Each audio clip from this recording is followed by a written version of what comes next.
অপেক্ষা করে থাকেন ঢাকিরা। জেলায় ঢাক বাজিয়ে তেমন পারিশ্রমিক মেলে না, তাই তারা চলে যান ভিন রাজ্যে। কিন্তু এবারে বাইরে যাওয়া হবে কিনা স্থানীয় চিন্তিত পুরাতন মালদার কোর্ট স্টেশনের শতাধিক ঢাকি।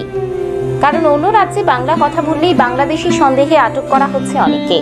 চলছে প্রশাসনিক ও পুলিশি হেনস্থা। এমন পরিস্থিতিতে তারা বাইরে যেতে সাহস পাচ্ছেন না।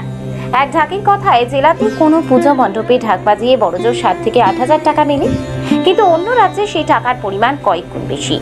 তাই জেলায় না থেকে আমরা পুজোর সময় বাইরে চলে যাই, তবে এবারে যেতে পারবো কিনা জানি না। তাই নয়, বুধবার সকাল আনুমানিক 9টা নাগাদ ঢাকিরা তুলে ধরলেন নিজেদের বঞ্চনার কথা। তাদের দাবি, আজ পর্যন্ত মেলেনি কোনো শিল্পীর শংসাপত্র, ফলে শিল্পী ভাতা থেকে বঞ্চিত হতে হচ্ছে। সরকারি অনেক পরিষেবা থাকলেও ঢাকিরা আজও ব্রাত্য। এমন পরিস্থিতিতে তারা প্রশাসনের দৃষ্টি আকর্ষণ করেছেন।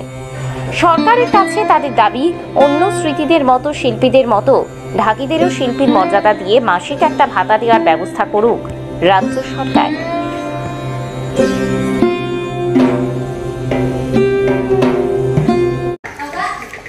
আমরা লোকালে বাজাই 7 থেকে 8,000 টাকা পাই। বাইরে গেলে, যেমন দিল্লি গেলে 20 থেকে 25,000 টাকা পাই। হরিয়ানা গেলে 35 থেকে 40,000 টাকা পাই। তো এই যে আমাদের যে পেটা লাথি দেওয়া হচ্ছে, কারণ আমরা হচ্ছি বাঙালি, বাঙালির পরিচয়পত্র বলতে নাই, এবং শিল্পীদের শিল্পী কার্ডও নাই। এই যে এতগুলো যে সমস্যা দাঁড়িয়েছে আমাদের, তো এই সমস্যা নিয়ে কী করে যাওয়া যাবে? যার জন্য ভয়ভীত হয়ে আমরা যেতে পারছি না।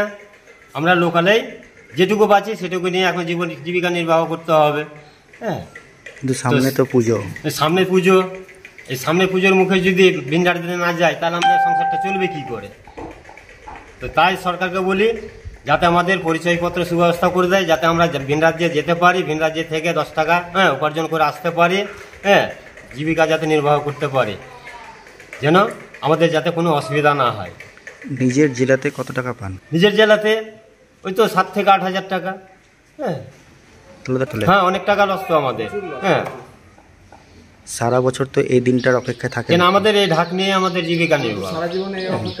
আমার ঢাক ছাড়া অন্য কোনো তো কাজ জানি না, আমরা তো লেবারি করতে পারবো না।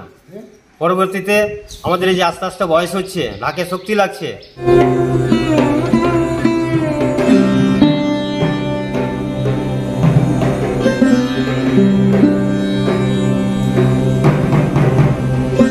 ভিন রাজ্য থেকে ঢাক পাচ্ছি না, যেতে পারছি না। আমাদের পরিচয়পত্র নেই, আমরা যেতে ভয় করছি। আমরা যেন পরিচয়পত্র পাই, যেন আমরা যেতে পারি, কাজ করতে পারি। এটাই আশা করছি। আর ভিন রাজ্যে যেতে পারছি না এই জন্যই যে বাঙালি বলে কেউ মানে করছে না, গুরুত্ব দিচ্ছে না। বাঙালিকে দেখলেই মানে অত্যাচার শুরু করছে। আপনার পরিচয়পত্রটা মূল আপনারা চাইছেন? আমরা মূল কারণ যে পরিচয়পত্রটা আমরা যেন পাই। আমরা রাত বাড়ি আসি, হয়তো এমন সময় রাত্রি 2টোর দিকে বা 3টার দিকে বাড়ি আসছি কাজ করে, হয়তো কেউ ধরে নিচ্ছে যে কোথায় গেছিলা, ভালো কি মন্দ, তখন আমাদেরকে মানে সঠিক ঠিকানা দিতে হয়েছে। আবার না হয় বিশ্বাস করছে না, তো ওখানে যেতে হয় যে কোথায় ছিলা, কোথায় কাজ করছিলা, কোথা থেকে আসছো, কি কাজ করছিলা, মানে সব ডিটেলস বলতে হয়।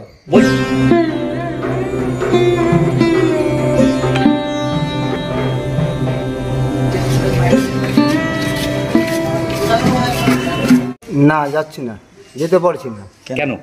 আমাদের পরিচয়পত্র নাই, কাজেই আমরা যেতে পারছি না। এখন আমাদের মালদাতেই করতে হবে, লোকালে করতে হবে, মালদাতেই করতে হবে। তো এটা তো আপনাদের ক্ষতি হচ্ছে। ক্ষতি হচ্ছে, তো লস হচ্ছে আমাদের। আমরা চাইছি সরকারের কাছে যে আমরা পরিচয়পত্র চাইছি, সরকারের কাছে আমরা এই যে ভাতা চাইছি, পরিচয়পত্র ওটা বলেন। আমাদের অনেকের বয়স হয়ে যাচ্ছে, তারা ভাতা পাচ্ছে না।